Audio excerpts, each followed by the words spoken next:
Hey guys, so today I'll be teaching you how to get better at Pyraminx. So Pyraminx, I average around 5 seconds, and like low 5 seconds, I have a 5.27 official average. So I'm not that fast, but I do feel as if I'm qualified to make this video. So before continuing to watch this video, you need to know one thing, which is the layer by layer method for Pyraminx. If you do not know already, there are many great tutorials that you can learn it from. So if you do know the method though, you can continue on with this video. So let's get started to the first section. So the first section I have to go over is hardware. So for hardware for Pyraminx, I use the magnetic Pyraminx, and a lot of fast people use this as well, but there are definitely many other good options on the market, such as the X-Man Bell. And if you don't like magnetic Pyraminxes, there's also the normal Mo-UNG Pyraminxes, which are also very good as well.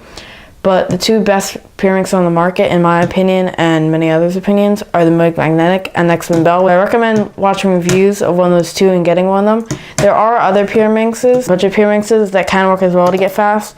But if you do want to get fast, I do recommend using one of these Pyraminxes, although it definitely is not necessary.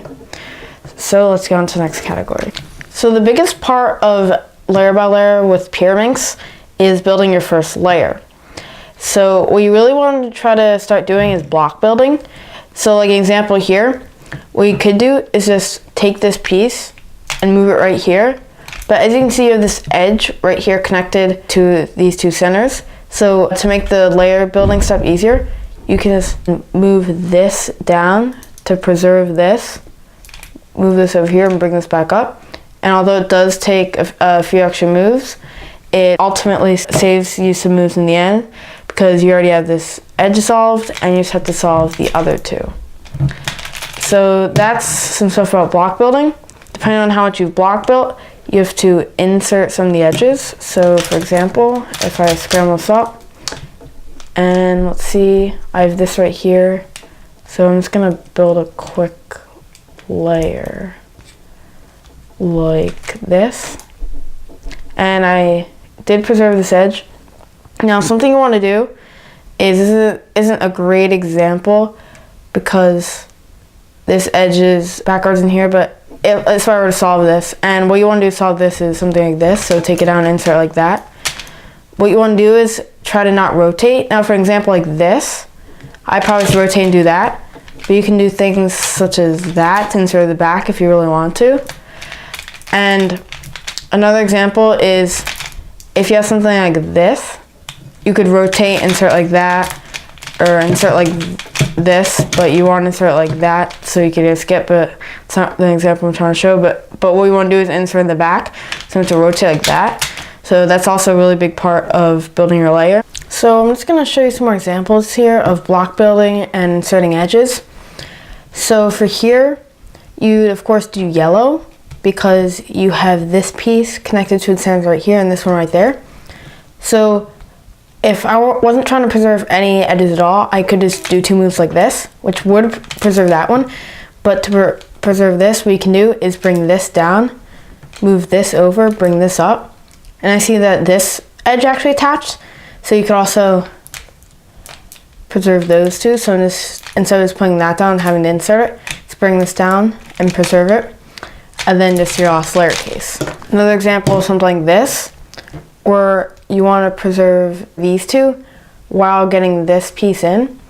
So basically what you do is take this one down, and then put this over here. And since you put this one down last, you take this one up and that one up, and then you're finished your layer.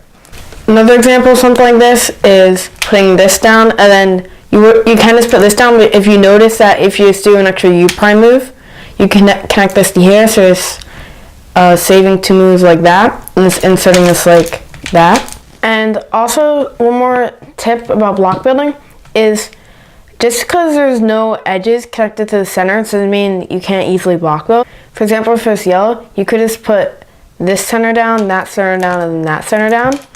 But you could put this one down, and then while you're putting this one down, this edge connects here. So then when you put this center down, you already have that edge solved. So yeah, for block building, what you basically want to do is just try to get as many edges solved with your centers. So by the time you're finished centers, you always want to have at least one edge done. But the more edges, the better. Usually it's pretty easy block build. Sometimes it's not that easy, but usually you can figure out some way to do it. So using these tips and preserving as many blocks as you can help with your block building and can really decrease your solve times.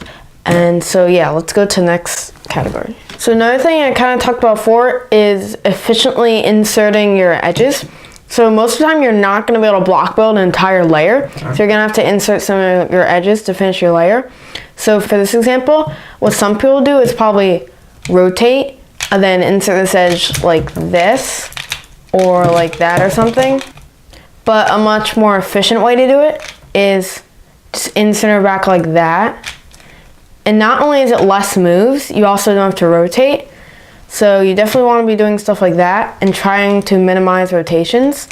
Now for something I showed earlier, like this, you can rotate for this. There are rotation ways to do it, like I showed before, like R prime, L prime, and then just like attaching this here and solving like that. But in my opinion, that's not that fast. You can rotate that, but when there's an easy rotationless insert, you definitely want to take advantage of that. So the last step of layer by layer in Pyraminx is of course the last layer. So there's only 5 algorithms for this that you should know. Some people choose to only use 2 when they're first learning how to solve Pyraminx, but you definitely want to learn all 5, and they're pretty much all very intuitive and easy. Well, intuitive to learn at least. So first one I'm going to go over is the 2-flip. Now I'm not going to go over the algorithm because you should obviously already know all of them, but there's just 2 main ways to do it. So doing something like this, or doing the mirror of that like this. And I personally prefer to do the second one I showed you, but it's really just personal preference. And then there's of course these cycle cases. So the lefty cycle, then it's like the normal right cycle. Not much to go over with those, but what I do want to go over are these cases. So some people for these cases do stuff like this, which is a lot of moves, and I did those for a while, but it's actually pretty inefficient. So what you want to do for this case, when the bar is on the left, you want to hold like this, and you can just do R prime, inverse lefty sexy, so U prime, L prime, U, L, and then just R prime to finish it off. So it's only 5 moves and it's a lot faster. So just like that. And for the mirror of that case, when the bar's on the right, it's even easier and easier finger trick in my opinion. Just L, inverse sexy, L prime. And it's really fast, and it's definitely a lot faster than something like that, in my opinion, which is hard to finger trick and takes 3 more moves. So the last thing I like to go over are tips. And tips can be really annoying, but are a big part of getting fast solves. So what some people do is something like this.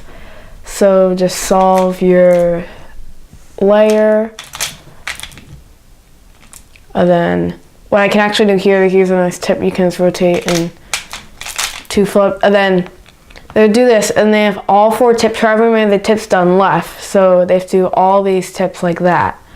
And this is very inefficient, and what you want to do is, I'm just going to do a random scramble here. And what you want to do is you want to solve your tips as you solve the rest. And another good thing to do is, let's say I'm doing blue, you want to solve whatever your top tip is, the one that doesn't have blue on it.